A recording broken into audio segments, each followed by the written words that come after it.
Est-ce qu'une prophétie donnée sur la vie d'une personne peut ne pas se réaliser?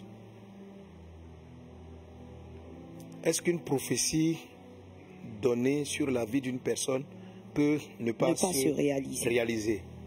Amen. Et pourquoi? Pourquoi elle ne se réaliserait pas? Ok. Amen. Amen. Alors, déjà, une des choses qu'on a apprises à l'école du prophète, c'est les différentes formes de messages prophétiques. Les différentes formes de messages prophétiques. Amen. Une prophétie se réalise. Voilà, mais je veux qu'on voit les différentes formes. Je demandais à la comment m'envoyer l'image de des différents types de prophéties avec la tour prophétique. Avec la tour prophétique. Donc c'est un rappel de certaines choses qu'on a étudiées et puis pour te motiver à suivre l'école des prophètes. Voilà. Hein? C'est d'être beaucoup dans l'école du prophétique sur le mariage, mais à suivre l'école des prophètes pour savoir de ce dont il s'agit. Alors, dans le tableau et celui que tu as vu tout à l'heure à l'écran, on te présente 1, 2, 3, 4, 5, 6 formes que peut avoir un message prophétique. Okay? On a celui qu'on appelle les arrêtés. Je vais demander au pasteur ici présent de lire par exemple, Pasteur Djati, tu peux lire Genèse chapitre 6, verset 13. Pasteur Wadja, tu peux lire Genèse chapitre 41, verset 31. Genèse 6, 13 et Genèse 41, verset 31. Pasteur plus qu'après toi pour Ézéchiel chapitre 33, verset 12.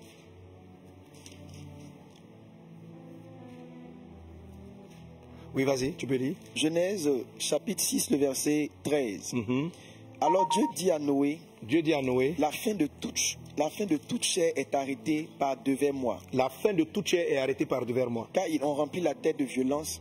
Voici, je vais les détruire avec la terre. La terre de toute chose est arrêtée par devers moi. Notez l'expression arrêtée. Vas-y, Pasteur Wadia. Donc Genèse 41, verset 31. Oui. Cette famine qui suivra sera si forte qu'on ne s'apercevra plus de l'abondance dans le pays. Ah, est-ce que c'est exactement... Tu es au bon verset, c'est ça? C'est ça. Et au verset 32, je pense, le 32. Oui. Si Pharaon a vu le songe se répéter une seconde fois, c'est que la chose est arrêtée de la part de Dieu et que Dieu se hâtera de l'exécuter. C'est que la chose est arrêtée. Donc vous avez ici 2 fois l'expression arrêter, arrêter, arrêter, arrêter, arrêter, arrêter. Et ce ne sont pas les seuls passages qui parlent des prophéties arrêtées. Alors c'est quoi une prophétie qui est arrêtée? C'est celle-là dont on peut dire clairement que quand une prophétie vient sous la forme d'un arrêt, elle va arriver comme ça. Elle va arriver. Un arrêté, ça veut dire c'est arrêté. Vous ne pouvez pas la faire bouger. Donc, comment dirais-je, Moïse ici, pardon, Joseph, pardon, donc révèle à Pharaon et dit, ah, le fait que tu as vu le songe se répéter 2 fois signifie que c'est arrêté.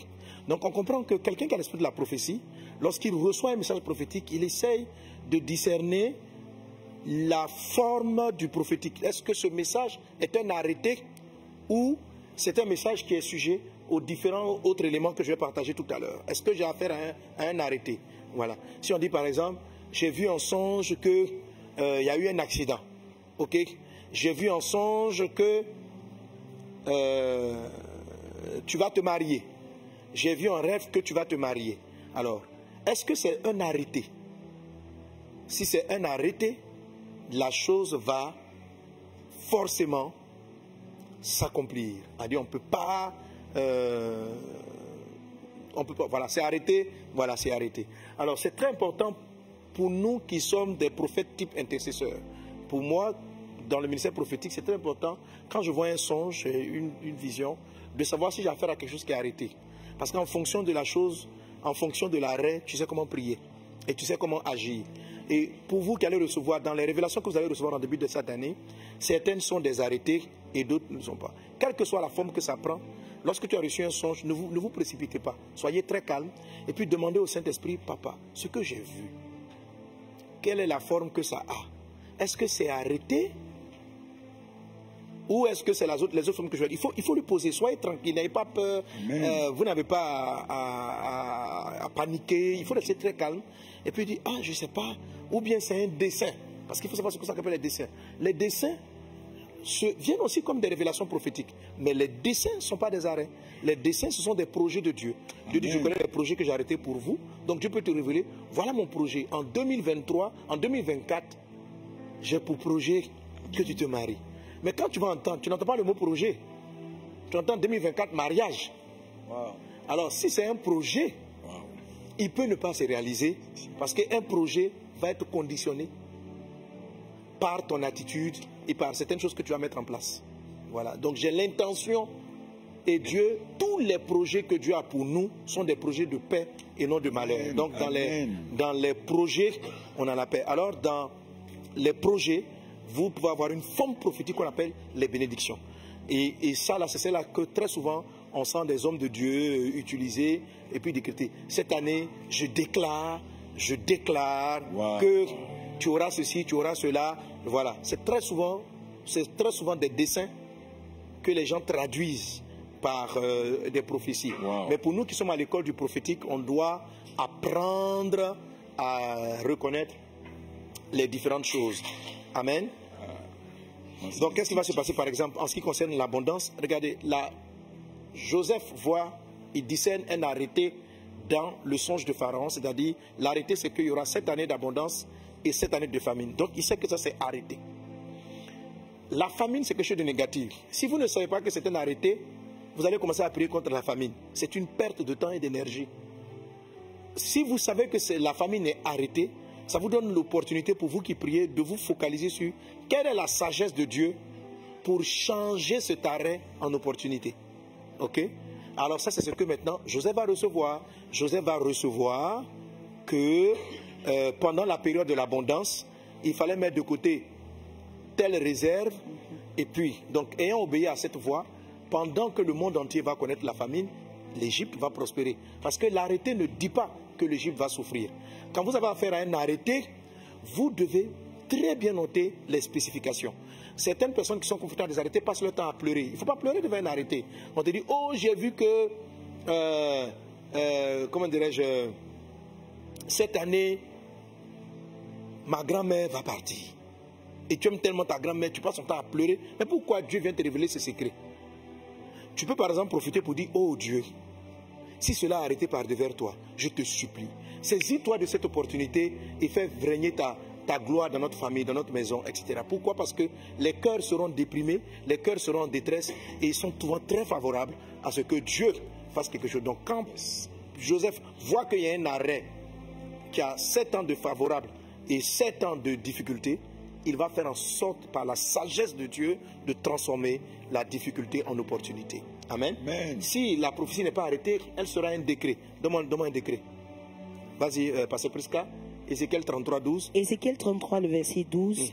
Et toi, fils de l'homme. Et toi, fils de l'homme. Dis aux enfants de ton peuple. Oui. La justice du juste ne le sauvera pas au jour de sa transgression. Et le méchant ne tombera pas par sa méchanceté le jour où il s'en détournera. De même que le juste ne pourra pas vivre par sa justice au jour de sa transgression. Oui. Amen. Bon, il faut lire en fait tout le passage pour comprendre. En fait, ce que Dieu dit ici, c'est que Dieu dit, dans Ézéchiel 33, il faut lire tout le contexte, le temps de manquer. Si je dis aux méchants, le verset 13. Voilà, verset 13. Tu mourras. C'est quoi? Va lire la phrase. Lorsque je dis au juste qu'il vivra, s'il se confie dans sa justice et commet l'iniquité, toute sa justice sera oubliée.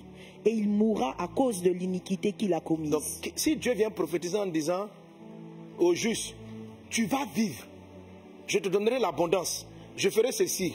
Maintenant, lui, parce que Dieu a dit ça, il se confie dans sa justice, et puis il commet l'iniquité, il va mourir.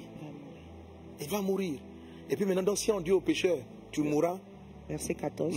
Lorsque je dis au méchant, tu mourras, s'il revient de son péché et pratique la droiture et la justice, s'il rend le gage, s'il restitue ce qu'il a ravi, s'il suit les préceptes qui donnent la vie, sans commettre l'iniquité, il vivra, il ne mourra pas. Il vivra, il ne mourra pas. Donc, ici, vous voyez que ce n'est pas une prophétie arrêtée. Mais qui dit tu mourras? C'est Dieu qui parle. Est-ce une prophétie? Il ne dit pas, si tu meurs, il ne dit pas, voilà, si tu te répands, tu ne mourras pas. Il dit, Il dit, si je viens dire, tu mourras, je t'annonce que tu mourras. Si Dieu vient te dire, tu te marieras, c'est un arrêté ou c'est un décret? Ça, c'est un décret. Un décret vient comme un arrêté, ça vient comme une prophétie directe. Parce que tu es dans certaines dispositions. Si, en cours de route, tu changes les dispositions, tu deviens orgueilleux. Il dit, par exemple, je ferai de toi un homme de Dieu influent sur toutes les nations. Beaucoup de gens ont des prophéties sur leur vie qui sont des décrets. La plupart des prophéties sont des décrets. Lorsque Jonas arrive à Ninive, regardez la prophétie est claire. Il dit, Ninive sera détruite. Il donne le temps. Ninive sera balayée. Il ne leur donne même pas l'option de repentance. Mais quand le peuple entend la parole et que le peuple se répand et qu'il revienne à Dieu, Dieu change d'avis. Et Dieu vient dire, voilà, Ninive ne sera plus détruite. Je vous donne encore un temps. Lorsque Dieu a annoncé à Akab qu'il allait mourir, Akab s'est repenti. Et quand il s'est repenti, le prophète est venu lui dire, voilà, Dieu te sauve. Donc ce genre de prophétie-là, ce ne sont pas des arrêtés, ce sont des décrets qui arrivent, qui ressemblent beaucoup aux arrêtés, qui sont très clairs, très précis, mais qui dans le fond seront conditionnés par l'humilité de la personne. S'il y a humilité, il y a repentance, Dieu peut revenir et puis te donner une opportunité de vivre. Donc ça, c'est ce qu'on appelle les décrets. Amen. J'ai des versets même qui donnent le thème décret en tant que tel. Si je décrète, voilà. Amen. Amen. Je dois poser une question, c'est possible? Oui, vas-y. Moi, j'ai fait un songe où j'ai fait un accident. Ok. Je vais partir en voyage. À la veille du voyage, j'ai fait un accident. Dans le songe, j'ai reporté mon voyage de 3 mois. En dépit que j'ai reporté de 3 mois, j'ai quand même fait l'accident. Donc c'est quoi? L'accident est arrêté. Ça, c'est quel modèle de... C'est arrêté, c'est décret que mes prières pouvaient faire quelque chose. Mais donc tu as reporté le voyage? Je me suis dit, bon, comme j'ai vu à la veille, donc je ne voyage plus, je vais laisser. Et 3 mois après, j'ai fait le voyage, j'ai quand même fait l'accident. Alors, donc, super question en ce qui reste. Donc, si je vois une prophétie comme ça, je fais un songe, j'ai un accident à l'issue d'un voyage. La Bible dit que c'est l'Esprit de Dieu qui interprète les songes. La même manière que Dieu vous a averti, de la même manière, il a préparé une réponse. Il va vous dire si c'est un arrêté, il va vous dire quelles sont les conditions. Donc, par exemple, peut-être que tu as pris sur toi-même de te dire, je vais reporter. Or, ce n'était pas la solution. La solution ne se trouve pas dans le report. Wow. Ok, la solution ne se trouve pas dans le report, mais peut-être que la solution même se trouvait sur la destination. Wow. Du genre, ne va pas. Donc, mais tu peux recevoir juste la portion. Comme je vous ai dit tout à l'heure, dans le décret, il ne dit pas aux Ninivites, si vous vous repentez, vous serez sauvés. On ne dit pas ça aux Ninivites. Jonas vient simplement leur annoncer la fin, la destruction de Ninive. Maintenant, eux, ils sont touchés et puis ils se répandent. D'ailleurs, même Jonas ne voulait même pas leur dire que Dieu est un Dieu miséricordieux. Et eux, ils voulaient que le jugement ait lieu. Mais Dieu est miséricordieux. Ça fait partie de sa nature. Amen. Alors, donc, quand vous avez une prophétie de ce genre, il faut vous mettre et puis savoir si vous avez affaire à un décret, ce qu'il y a à faire maintenant, c'est de lui poser la question, ah Seigneur, j'ai vu ce songe. Est-ce qu'il va arriver ou est-ce qu'il est... Donc, je vais reporter jusqu'à ce que j'ai ma réponse. Voilà, il faut avoir la réponse. Et puis si par exemple, après un moment donné, tu sens, quelquefois la réponse va venir par, plus tu penses au voyage, parce que la réponse peut venir par vos émotions, ok? Plus tu penses au voyage, plus tu es triste, plus tu es mal à l'aise. Il ne faut pas bouger. À un moment donné, tu penses au voyage, tu sens que tu as la paix. Mais même quand tu vas sentir la paix, il faut lui demander, est-ce que tu peux partir? Et puis il va vraiment te conditionner, bon, peut-être quand tu vas prendre, ne passe pas par telle route, mais passe par telle autre route, ne passe pas par telle voie, mais emprunte plutôt tel chemin, ne va pas faire ceci, mais va plutôt faire cela. Wow. Voilà. Parce que, justement, peut-être arriver là-bas, voilà. Une fois, je devais aller quelque part dans une croisade là, et laisse-moi arriver. Quand tu vas arriver, ne mange pas. Tout ce qu'on va te présenter, tu ne manges pas. Ok? On va t'empoisonner. On va tenter de m'empoisonner. Bon, ok. Mais le poison peut me faire. Des fois, je suis arrivé dans des endroits, on m'a dit même que c'était empoisonné, puis il m'a dit pour manger, pour les confondre. Donc, j'ai mangé, il n'y a rien eu. Ok? Alors là, quand j'arrive, on nous s'est plein à manger. Je suis avec les frères. Je leur ai dit de ne pas manger. J'ai oublié de leur dire qu'on ne mange pas. Et puis, là, c'est... En fait, je crois que j'avais oublié. Donc, quand moi-même, je me rappelle. Alors, comment arrêter? Les autres qui étaient contents des victuailles qui nous s'étaient présentées. Alléluia. Amen. Donc j'ai fait une prière. J'ai dit, oh Dieu, il dit, il ne faut pas t'inquiéter, c'est à toi, j'ai dit la parole. Ça te concernait toi, ça ne les concerne pas. Wow. Prie simplement. Voilà, donc après ça, j'ai un peu mal au ventre, et tous. Et puis ça s'est calmé. J'ai dit, bon, vous voyez, mais si moi je mangeais, ça allait être plus grave. Ça allait être plus grave. Mais vous, bon, là, Dieu m'a montré que c'était ça, quoi. Quand j'ai prié, il ne faut pas t'inquiéter, vraiment un petit mal là. Juste pour te m'expliquer que vraiment il n'y avait pas quelque chose de bien dans la nourriture. Ok, gloire à Dieu. Amen. Bref, Amen. quand vous avez une révélation, prenez le temps de demander au Saint-Esprit de vous l'expliquer. Le même Dieu qui vous a parlé va vous l'expliquer par des sensations, par des émotions, par d'autres rêves complémentaires ou par des orientations ou en venant au culte le dimanche, par un message qui sera donné. Ok, voilà, pour terminer avec ça, donc on a les dessins, je vous ai parlé, ce sont les projets de Dieu. Vous les trouvez dans le psaume 33, verset 10 à 11, Ésaïe 25, 1, Jérémie 29, 11. Je connais les projets que j'établis pour toi, sont des projets de paix, non des projets de malheur. Donc les projets de Dieu sont toujours favorables. Amen. Amen, amen. Ils sont toujours favorables. Donc ça, c'est avec les projets, les dessins que généralement sur lesquels on s'appuie pour faire des dessins. Et tous les intercesseurs, ceux qui prient par intercession, vont chercher là le dessein de Dieu. Alors, si vous voulez annoncer, ça je parle des intercesseurs, vous voulez annoncer par exemple, vous voyez un malheur qui arrive à un pays. Pour intercéder, il ne faut pas vous arrêter sur le malheur. Dieu dit c'est arrêter. Ce que tu dois aller chercher, c'est le projet de Dieu. Tu dois dire, Seigneur, quels sont tes desseins pour cette nation? Dieu n'a pas créé une personne, Dieu n'a pas créé un peuple, Dieu n'a pas créé une personne ou un peuple dans le but de le détruire.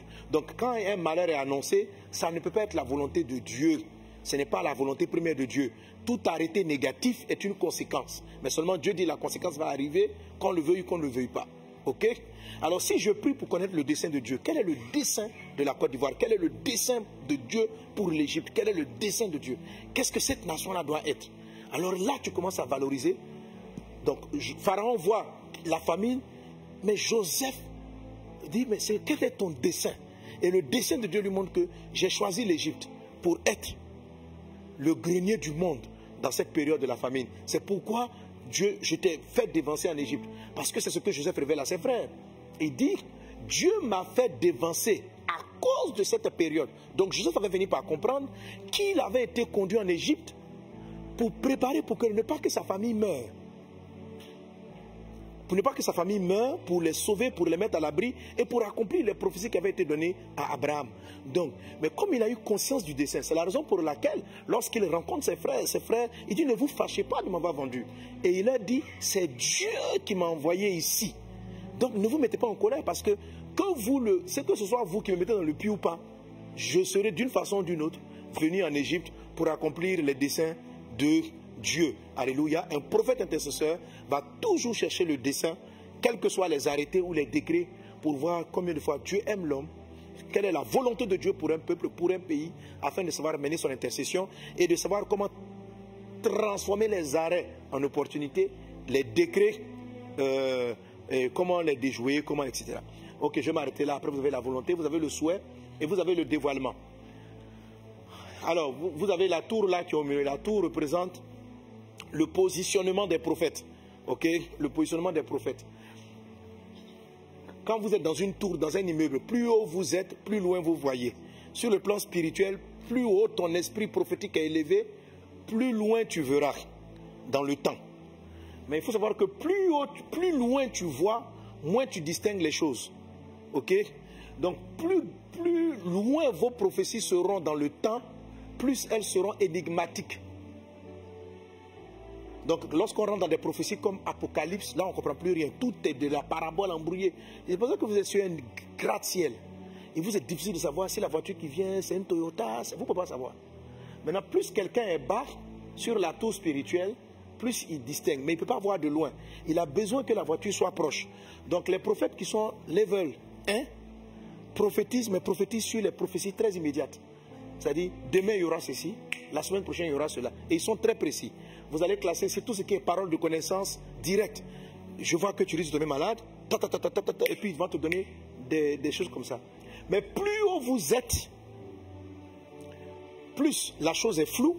Donc la prophétie arrive sur... vous avez la révélation de manière un peu plus secrète. Voilà, donc vous voyez l'illustration sur le plan physique. C'est la même chose dans le monde spirituel. Dans le monde spirituel, Dieu dit ceci au prophète Jean, il dit, monte ici dans l'île d'Apocalypse, monte. Donc il faut monter. Il dit, je te montrerai ce qui arrivera à ton pays. Donc, ce n'est pas physiquement qu'il est monté, c'est spirituellement qu'il est monté. Habakkuk dit, je me suis tenu sur la tour, c'est-à-dire en hauteur, pour voir ce que Dieu me dirait. Tout l'image de la tour que je représente ici. Donc, votre esprit prophétique dans cette saison de début d'année peut facilement monter sur la tour. Il faut monter sur la tour, et il est bien quand vous montez sur la tour de pouvoir visiter différents levels prophétiquement. Ok? L'avenir immédiat avec les prophètes, avec les prophéties level 1, premier étage, deuxième étage, etc., etc. Alléluia. Amen. Voilà. Donc, en fonction de cela maintenant, donc, plus c'est codé, plus ce que vous voyez risque d'être loin. Et plus la chose est loin, alors si je suis en haut et je vois des voitures qui arrivent, et je vois qu'il y a une voiture qui arrive de l'autre côté du carrefour qui va rencontrer dans quelques minutes. Voilà. Donc, si l'allure à laquelle il arrive il va le rencontrer, je peux dire que c'est arrêté, qu'ils vont se cogner. Mais j'ai très peu de marge d'action, parce que je suis dans un autre univers. Dans un autre univers. Donc, dans le plan prophétique, c'est un peu comme ça. C'est-à-dire que, donc tu peux dire avec assurance, ces voitures-là vont se cogner. Mais tu ne peux pas agir. Tu peux pas agir. Donc, quand vous êtes décédé, vous avez besoin de savoir circuler, regarder la longueur. Mais plus c'est long aussi, quelquefois, vous pouvez, si tu connais le téléphone, tu peux demander, bon, il faut prier pour qu'il tourne à droite. Tu dis, prie, il faut tourner, faut ralentir. Père, étends ta main par lui afin qu'il ralentisse. Et puis maintenant, si tu as parlé à Dieu, ça c'est l'intercession, le gars peut ralentir et l'autre voiture que tu vois arriver de loin peut passer.